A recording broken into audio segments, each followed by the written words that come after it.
Bien, si digo causas mecánicas, su nombre ya le está diciendo, la deficiencia en el órgano que es considerado el órgano de bombas, el corazón.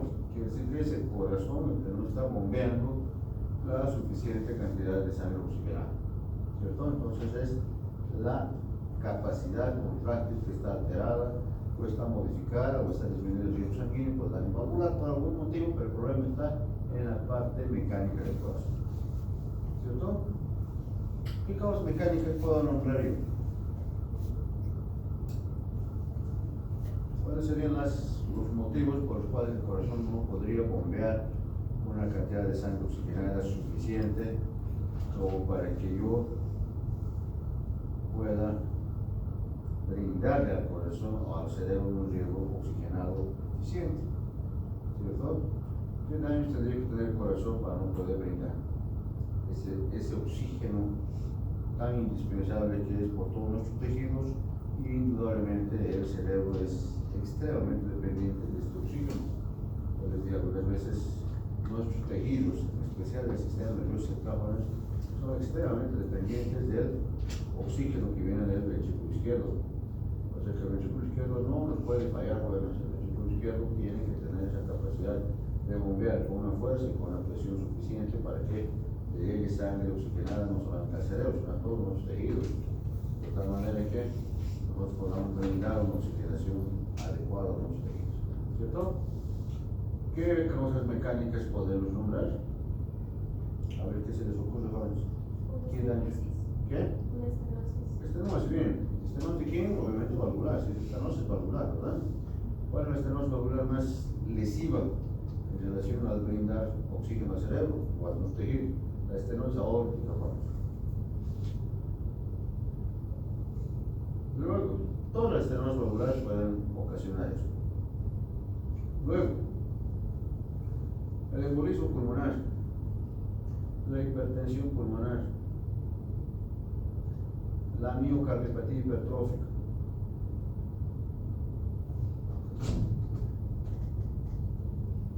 Hola. Después, el taponamiento cardíaco, el infarto agudo del miocardio. Todas estas situaciones, jóvenes, son situaciones en las que el corazón como bomba falla. Y todas se van a caracterizar de síncope. ¿Síncope en qué momento? El infarto no necesita estar haciendo ejercicio físico, ¿cierto? Pero las otras situaciones generalmente es en ejercicio físico. Un paciente con estenosis aórtica, ¿en qué momento se siente así? En el momento que hace algún esfuerzo físico. Levanta un pesado o hace un esfuerzo relativamente más significativo, el paciente desmaya. Obviamente es un síncope, porque luego el paciente recupera nuevamente. No necesita que nadie lo esté reanimando al paciente se reincorpora nuevamente, ¿cierto? Es porque en el reposo el corazón recibe nuevamente la cantidad de oxígeno que necesita y recupera el paciente, ¿cierto? Y si digo causas eléctricas, ¿qué causas eléctricas podrá tener el corazón que no le permita brindar oxígeno al cerebro? Primero, las taquiarritmias, o sea, arritmias en las que la frecuencia cardíaca se eleva grandemente. ¿Por qué será que la frecuencia cardíaca elevada va a producir un déficit de oxígeno con eso? A ver, ¿quién se lo ocurre? Dicen que si la frecuencia cardíaca se te sube por encima de 160 a 180, te vas a sufrir un síncope. ¿Por qué creen con eso? No bien que la frecuencia cardíaca supones que debería llevar más oxígeno al cerebro, ¿no? ¿Por qué creen que nos va a poner en esa situación de tener un desmayo, un síncope? Porque el que rápido está haciendo las compresiones, no se alcanza a llenar bien el ventrículo para expulsar la suficiente cantidad de sangre. Eso, bien. Normalmente, jóvenes, el ventrículo necesita un periodo de recarga, ¿verdad? Para que el ventrículo pueda contraerse y expulsar sangre, necesita un periodo, vamos a llamar un periodo diastólico. O sea, que la diástole sirve para rellenar o para llenar los ventrículos de sangre y el ventrículo nuevamente puede expulsar sangre oxigenada, obviamente. Ahora, si yo hago contraerse al ventrículo izquierdo, con una velocidad demasiado rápida, no le doy tiempo a que se recargue. Se contrae con una velocidad demasiado rápida, jóvenes, y no le doy tiempo a que el ventrículo se recargue. ¿Cierto? Entonces es un déficit diastólico. ¿Por qué? Porque no le doy tiempo a la diástole a recargarse. ¿Cierto? Lo inverso, eso es la taquiarritmia. La bradiarritmia también. ¿Por qué? Porque si el corazón no se contrae lo suficiente y bombea una sangre de forma eficiente, imagínense con una frecuencia cardíaca por debajo de 50, no puedo satisfacer las necesidades de mis tejidos.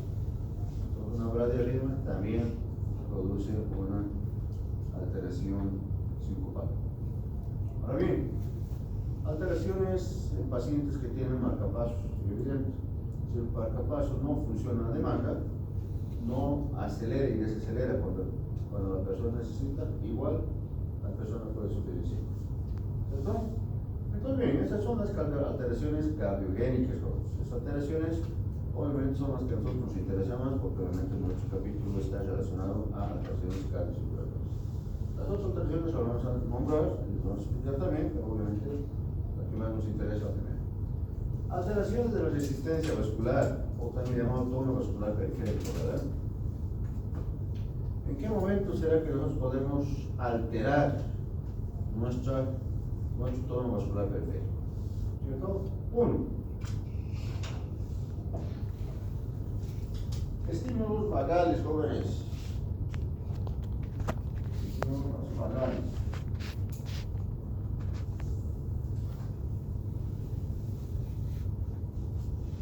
Hipersensibilidad al seno carotídeo.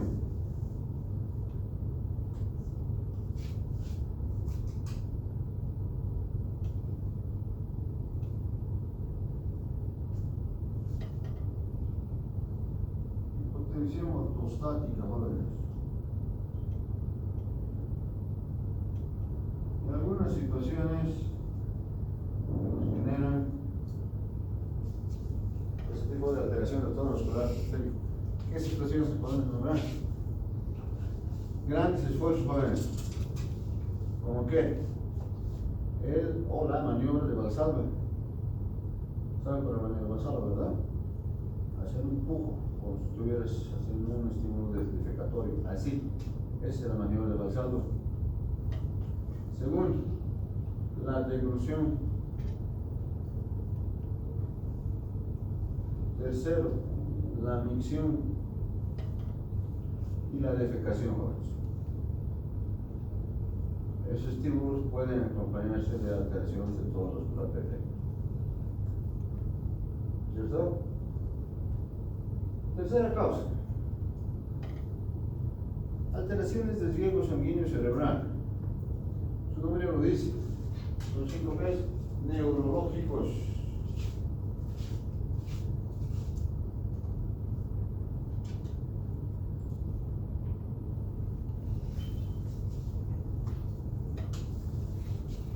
Las alteraciones será que pueden llevar a que el corazón bombee sangre, pero no le llegue sangre al cerebro. La alteración neurológica quiere decir que el problema no está en el corazón, sino que el problema está a nivel del riego sanguíneo cerebral. Entonces, uno, alteraciones vasculares cerebrales.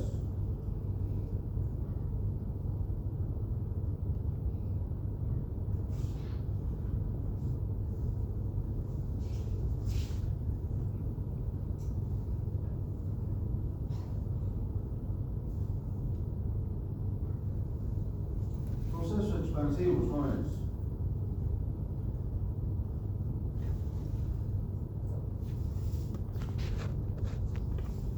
¿Cuáles son los procesos expansivos que podamos, su nombre ya lo dice? Tumores, ¿verdad? Cerebrales.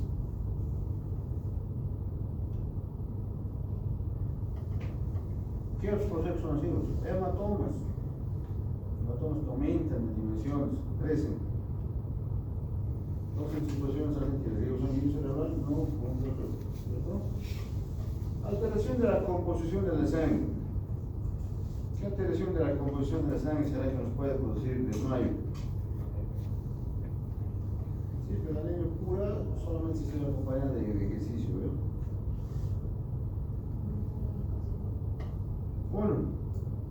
la hipoglicemia, jóvenes. 2, la hipocapnia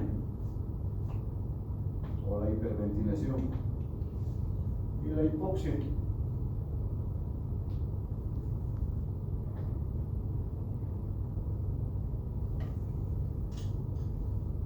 Y junto a las alteraciones de la composición de la sangre, pues vamos a tener algunas alteraciones psicógenas. La histeria, se ve este paciente tiene una descarga que genera histeria y la paciente o el paciente se desmaya con un hipotímico, o un signo. Bien, todas estas alteraciones, jóvenes, tienen el mismo común, o factor común.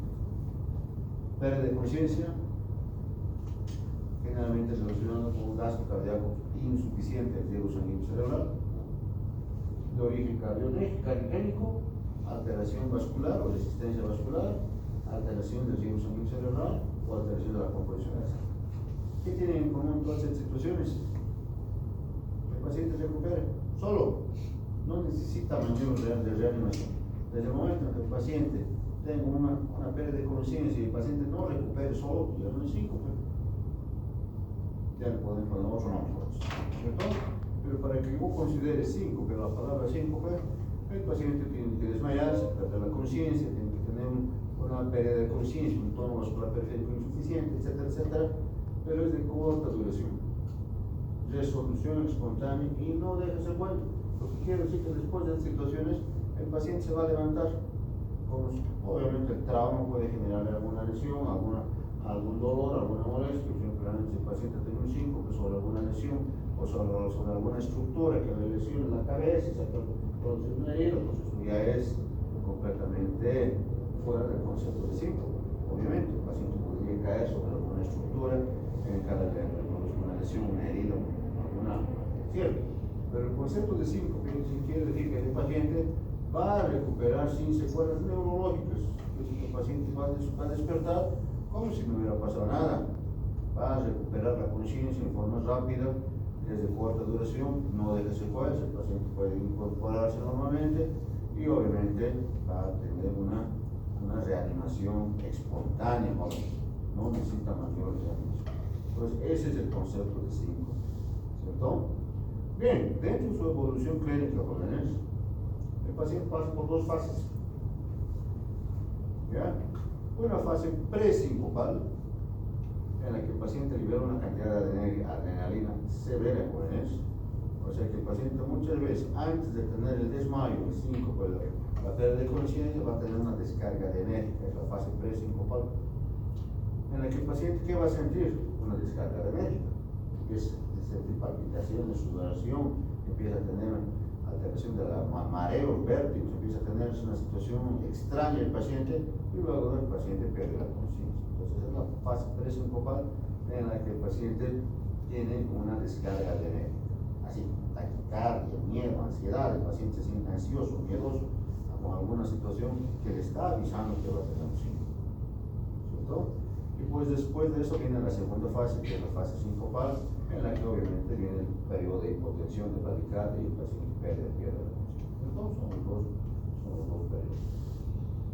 Luego de eso, jóvenes, el síncope no va a traer lesiones ni daños neurológicos, que el paciente no se va a sanar. Principalmente si el paciente tiene algún daño mecánico del corazón, obviamente este síncope se va a repetir todas las veces que el paciente haga un esfuerzo físico o que el paciente tenga alguna exigencia aumentada de oxígeno. Por ejemplo, si el paciente tiene, obviamente la única variedad que no necesita que esfuerzo físico es el infarto agudo miocardio, pero por ejemplo las otras variedades, el taponamiento cardíaco, las estenosis aórticas, etcétera, etcétera, obviamente no es que el paciente se va a recuperar y el paciente está sano, claro que no, pero obviamente el paciente está recuperando de esos síncope. Pero la enfermedad de base continúa, lo que quiere decir es que el paciente puede tener periodos de síncope, puede tener periodos de desmayo, pues todas las veces que hay esfuerzo físico, el paciente no está sanándose, el paciente simplemente está recuperando de su síncope sin tener secuelas, está despertando, está lúcido, está consciente, no necesita maniobras de reanimación, pero lo que no quiere decir es que el paciente esté sano de la enfermedad.